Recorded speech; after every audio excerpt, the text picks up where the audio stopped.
until recently, didn't realize that I was hoarding, and it's having a very adverse effect on my life and my children's.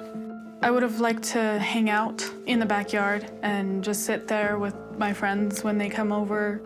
I guess I'm kind of confined to my room to a point because there's really no spot for me to really hang out. You know, I mean, we just can't pick through each box. Okay, well, I'm not willing to get rid of my tools. If I stayed there any longer, I would have committed suicide. I don't see that it's any less stuff. We're running out of time. 2 weeks is really tight here. There's more than a year and a half worth of junk to be moved out of that house. Put it back in the box, now! When Jeff threatened the organizer, I was really worried about everybody's safety. Do you want to live by yourself in your house without your daughter? Yeah. No, you don't. You don't. You love your daughter. You know what? This is Relax, relax, relax, relax, relax. This is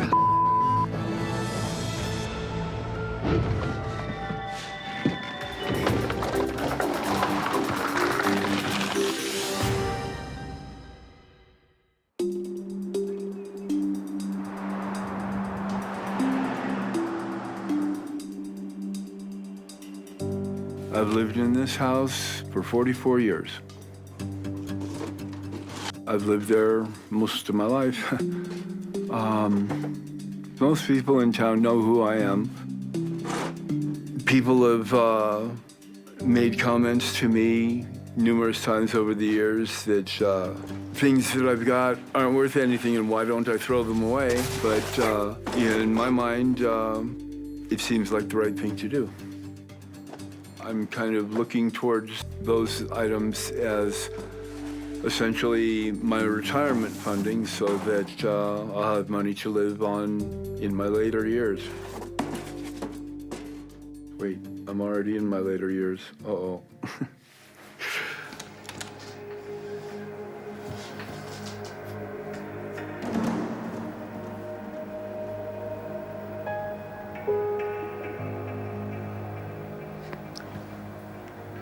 This is my living room, such as it is, and it's also my bedroom at the moment, because my bedroom's full of stuff. On the shores of Lake Tahoe, Jeff, a retired auto mechanic, has been filling up his 4-bedroom home for nearly 5 decades. Here you go. Pink marshmallows. Now that's a find. You don't see that every day. This is a box full of candy. This is my oxygen tank. If I go out driving or if I exert myself, I need this because I'm gasping for air. I get real short of breath. Jeffrey's house is like a storage unit. It is not a home to live in safely. I think with the hoarding, it has completely drained him physically and mentally because he's got so much stuff. He's just so overwhelmed.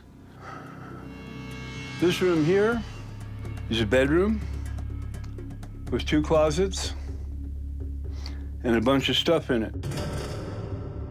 I think the primary factor of why I collect things is I hate to get rid of something that is still usable.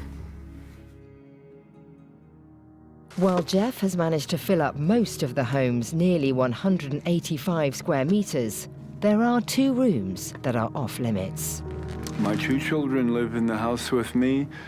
Graham, he's 20 years old, and my daughter, Genevieve, she's 18. So this is my bedroom. I hang out usually on my bed. I mostly spend time in my room, just either cleaning or on the computer. My house is definitely different than my friends' houses. They're much cleaner, much neater, not as much stuff in it. It can be hard at times with stuff everywhere.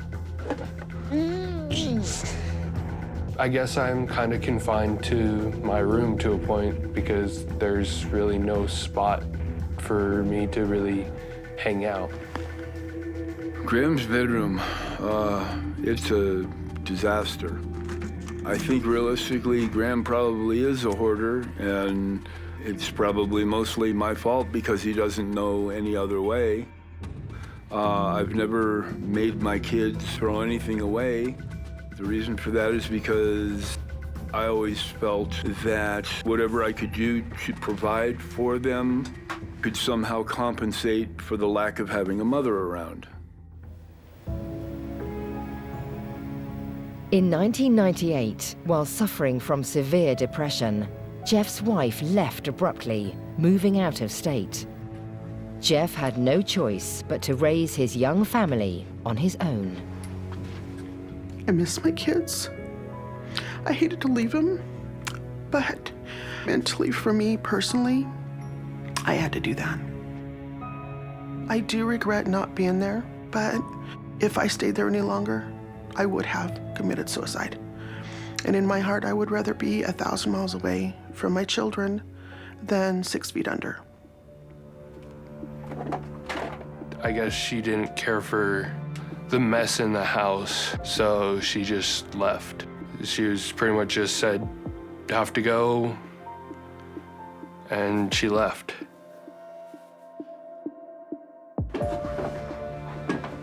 With my mom not being here and having to just deal with my dad, it was hard.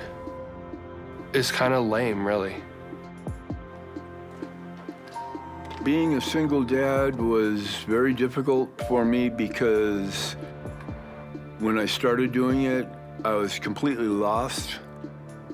I learned a great deal of respect for anyone that has raised kids on their own. This is my backyard, such as it is. It's pretty cluttered. This is kind of a neat item.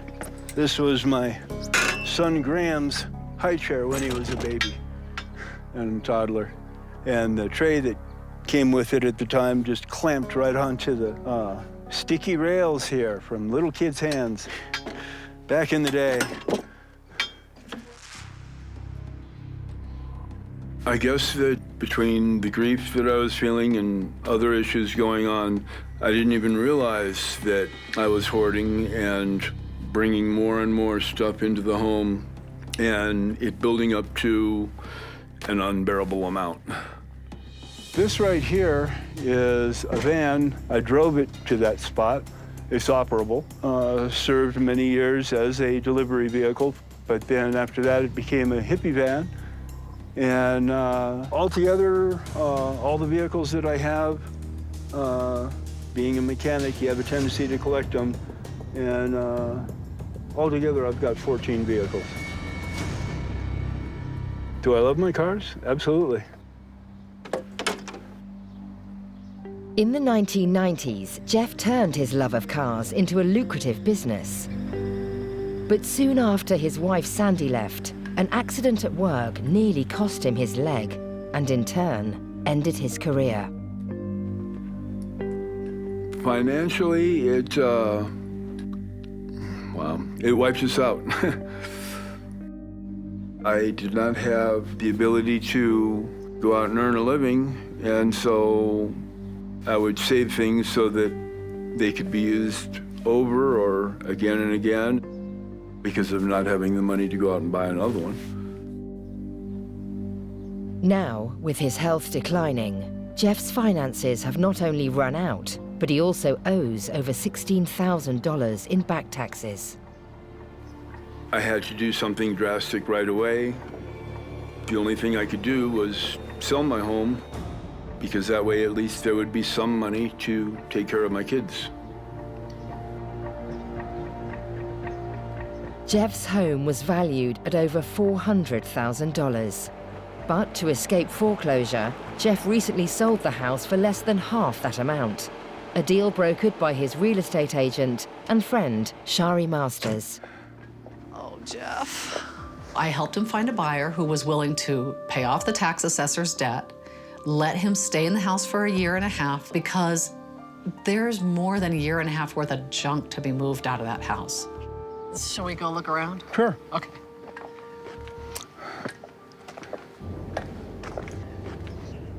Jeff, I don't see that it's any less stuff. Well, there is a lot less stuff than there was. Okay.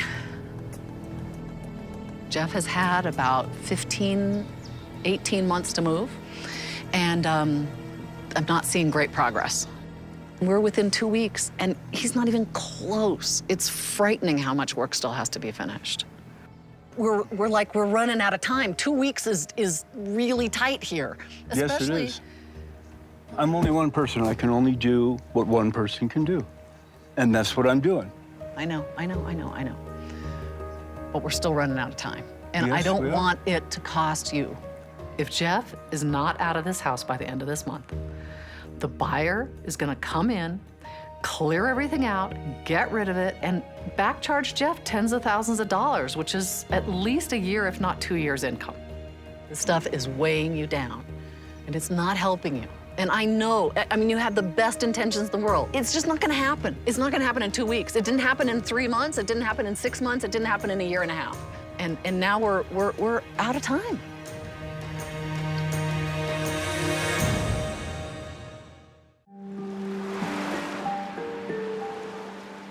This stuff is weighing you down, and it's not helping you. And now we're out of time. What's gonna end up happening is that our buyer's gonna come in, haul everything else out of here, and back charge you. And it's gonna cost you over a year's income. And it's not gonna help you. After selling his house, Jeff was permitted to stay for a year and a half under one condition. He would have to clear the property of clutter. Now he has just 2 weeks left to pare down, pack up, and move to his new house, located about an hour away. Despite his lack of progress, Jeff's friend and real estate agent Shahi Masters has no choice but to move forward with the sale of the house. My buyer's moving here from Russia, and she's moving in with her best friend. Her best friend already lives in town, so she's coming today to see the house for the first time, which makes me really nervous. Well, I haven't been here before, but I heard that this house needs some improvement, and we're going to check it out today. The house, and Hi, Sam. Sam, her son. I'm gonna let you go through without me. I think that's the best way to do it. Jeff will show you around, and I want you to get a feel for like where your rooms are gonna be and how you're gonna be able to live in the house. Wonderful. Thank you very much. I'll take you upstairs first so you can see the master bedrooms. Okay. Okay. Oh my God. Oh my God. A lot of stuff. That's a lot of stuff, Jeff. Yes, it is. It was just a total shock. Absolutely unexpected. It's stuck up from the floor to the ceiling with the boxes and all kinds of different stuff. How are you gonna get all this stuff out? Well, I've been getting it out. This was stacked floor to ceiling with boxes, the whole thing. And I've been working at it for a while now, and I've just got a little ways to go, and it'll be empty. There's 44 years worth of stuff. And it's all here with you, everything for 44 years, huh? Well, it's collected over the period of time. It's a beautiful, gorgeous place to be, but to turn it into a complete trash can, it's just sad. What I can say. It's just sad. That first bedroom that you saw was the master bedroom. This is the That next is biggest a mess. bedroom. Man, this is crazy. This is my son's room. It's your son's room? Mm-hmm. How in the world he can live here? I don't know. He won't even allow me in it. If my friend who bought the house knew what's going on in this house, how bad it is, she would be very worried because I have to be moving in here with my son. We have very limited time to finish it all and put it all together. Okay, now this room. Okay, this is your room, Jeff. Yes, okay, this is the smallest of the 3 bedrooms, or 4 bedrooms. And then that's my bed there, and that's my clothes there. Most of this stuff right here is all out of that room. Jeff, let me ask you, where do you sleep? Right there. What? Pile of stuff? I just put that there today. Do you think it looks better than previous room? Do you really do? Yeah? Do you think so? Yeah. You think so? Really? Yeah, I do. But just get ready to throw everything out. I'm not gonna figure out what is it. We just have to shovel it all out. How old's the sausage biscuit? That would have the date on it. 2002. 2002, No. Jeff. Seriously? No, not seriously. That's an 11-year-old biscuit. You have It's an awfully antique. soft for an 11-year-old You have biscuit. antique biscuit. No. He had a year and a half to move everything out, and we cannot possibly wait anymore. He had his time. How about these lollipops? How about them? Try one. No, I'm all right. I wouldn't eat that. Then don't. I wouldn't eat that. It's mine. I just bought them. I'll eat them if I damn well please.